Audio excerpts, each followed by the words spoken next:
नमस्कार विद्यार्थी मित्रांनो, ग्रोइंग स्टुडंट्स या यूट्यूब चॅनलमध्ये तुम्हा सर्वांचं पुन्हा एकदा स्वागत आहे।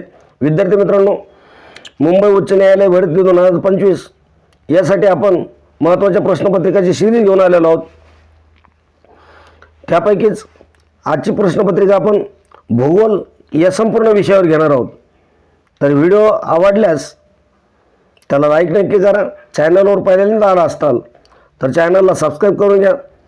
पुढचा व्हिडिओ पाहण्यासाठी बेल आयकॉनला ऑलवर सिलेक्ट असू द्या। काही प्रश्न असतील तर कमेंटमध्ये नक्की कळवा। तर सुरुवात करूया आपल्या प्रश्नपत्रिकेला। पहिला प्रश्न काय दिलेला बघा तुम्हाला। सर्वसाधारणपणे उत्सर्जित सूर्यकिरणापैकी 10% सूर्यकिरण पृथ्वीच्या पृष्ठभागावरती शोषले जातात। किती टक्के सूर्यकिरण पृथ्वीच्या पृष्ठभागावर शोषले जातात? बघा, 51%, 35%, 55%, 50%, काय उत्तर येईल? योग्य उत्तर आहे पर्याय नंबर 1, 51% सूर्यकिरण पृथ्वीच्या पृष्ठभागावरती शोषले जातात। पुढचा प्रश्न आपण बघूया।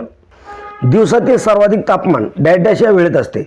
दिवसामध्ये सर्वाधिक तापमान कोणत्या वेळेत असतं? बघा, दुपारी 2 ते 3च्या दरम्यान, दुपारी 12 ते 1च्या दरम्यान, दुपारी 1 ते 2च्या दरम्यान किंवा 3 ते 4च्या दरम्यान।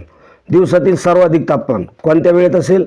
दुपारी 2 ते 3च्या दरम्यान। पर्याय नंबर 1 हे या प्रश्नाचं योग्य आणि अचूक उत्तर असेल। पुढचा प्रश्न आपण बघूया। कोणत्या महिन्यात विषुववृत्तीय कमी दाबाचा पट्टा 5 अंशांनी उत्तरेकडे सरकतो? कोणत्या महिन्यामध्ये विषुववृत्तीय कमी दाबाचा पट्टा 5 अंशांनी उत्तरेकडे सरकतो? मार्च, एप्रिल, मे, जून। कोणता महिना आहे? योग्य उत्तर आहे पर्याय नंबर 4, जून महिन्यामध्ये काय विषुववृत्तीय कमी दाबाचा पट्टा 5 अंशांनी उत्तरेकडे सरकतो। मित्रांनो, तुम्हाला जर मुंबई उच्च न्यायालय भरती यामध्ये झालेल्या प्रश्नपत्रिका लिपिक तसेच शिपाई व हमाल या पदासाठी 2018 पासून परीक्षेमध्ये वारंवार विचारण्यात आलेले प्रश्न याची 1,500 प्रश्नाची PDF आपल्याकडे अवेलेबल आहे आणि तिची किंमत फक्त 50 रुपये, म्हणजेच 50 रुपयामध्ये अवेलेबल आहे। व्हॉट्सअपवर दिलेल्या नंबरवर फोनपे किंवा गुगल पे करायचं आणि त्याचा स्क्रीनशॉट पाठवायचा।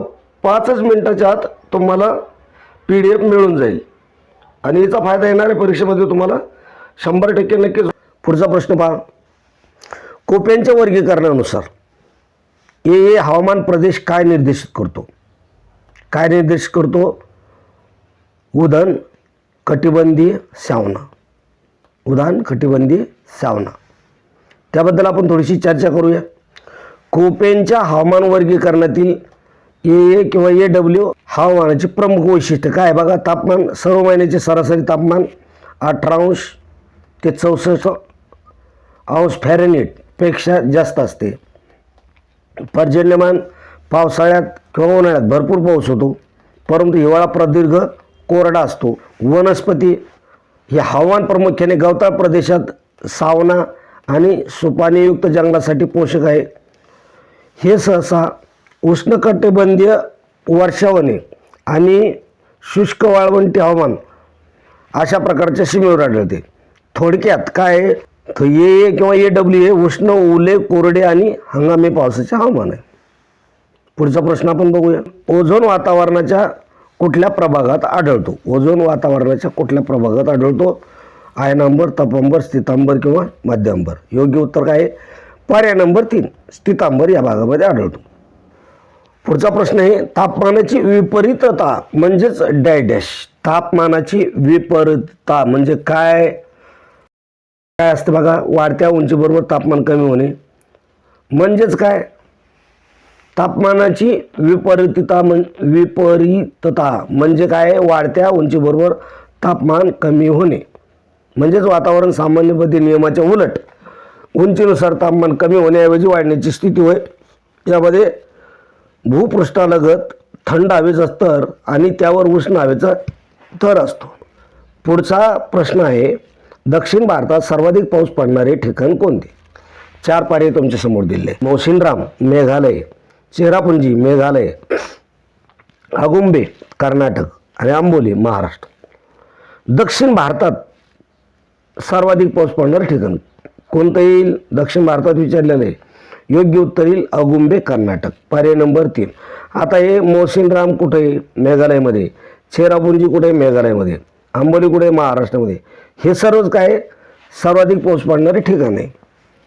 याबद्दल थोडीशी माहिती आपण बघूया. मौसिनराम काय आहे? मेघालयमध्ये. पण काय जगातील सर्वाधिक ओले ठिकाण कुठे? पूर्व खासी हिल्समध्ये. नैऋत्य मान्सूनमुळे मुसळधार पाऊस या ठिकाणी पडतो. त्यानंतर चेरापुंजी पर्याय तुम्हाला, तर हे सुद्धा मेघालयमध्येच आहे, परंतु हे मौसिनराम जवळ आहे आणि यापूर्वी हे जगातील नंबर 1चं ठिकाण म्हणून ओळखलं जाणार आहे. त्याच्यानंतर काय दिलं आहे? अगोंबी दिलं आहे. तर हे कुठे? कर्नाटकामध्ये. पश्चिम घाटातील 7,724 मिलीमीटर पाऊस या ठिकाणी पडतो. आणि आंबोली महाराष्ट्रामध्ये. हे कुठे? सह्याद्री पर्वतरांगा. हे 7,500 मिलीमीटर पाऊस या ठिकाणी पडतो आहे. पुढचा प्रश्न आपण बघूया. मान्सून हा शब्द कोणत्या भाषेतील मौसिनवरून आला? मान्सून शब्द कोणत्या भाषेतील मौसिनवरून आला? अरबी भाषेतून, कानडी भाषेतून, संस्कृत भाषेतून किंवा पाली भाषेतून? काय योग्य उत्तर येईल? तर याचं योग्य आणि अचूक उत्तर आहे अरबी भाषेतून.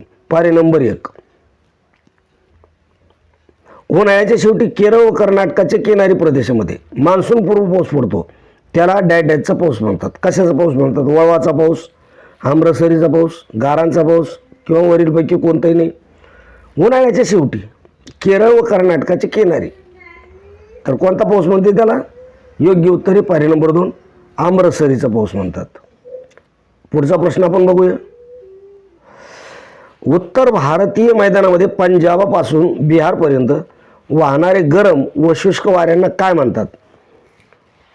पंजाबपासून बिहारपर्यंत वाहणारे गरम व शुष्क वाऱ्यांना काय म्हटलं जाईल? खारे वारे, मोसमी वारे, लू वारे का वादळी वारे? काय म्हटलं जातं? योग्य उत्तर आहे पर्याय नंबर 3, लू वारे म्हटलं जातं. पुढचा प्रश्न आपण बघूया. एल निनो प्रवाहाच्या वेळी कोणत्या महासागरातील पृष्ठभागावरील तापमानात वाढ होते? कोणत्या महासागराच्या पृष्ठभागावरील तापमानात वाढ होते? कशामुळे? एल निनो प्रवाहाच्या वेळी. बघा, दक्षिण महासागर, अटलांटिक महासागर का हिंदी महासागर का प्रशांत महासागर? काय उत्तर येईल? पर्याय नंबर 4, प्रशांत महासागर.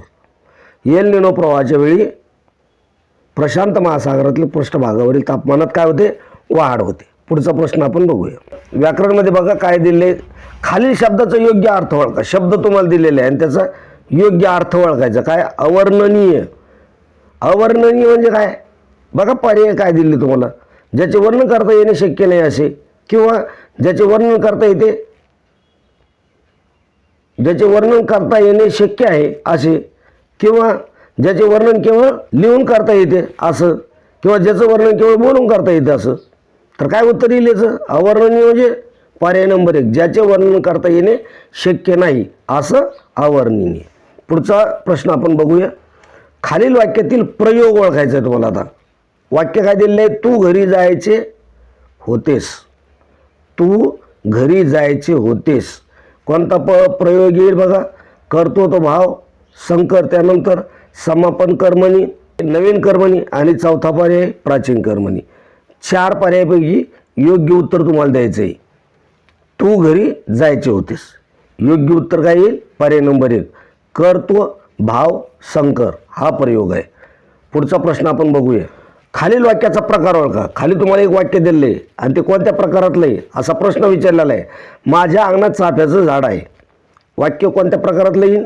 आज्ञार्थी वाक्य, केवळ वाक्य, संयुक्त वाक्य की मिश्र वाक्य?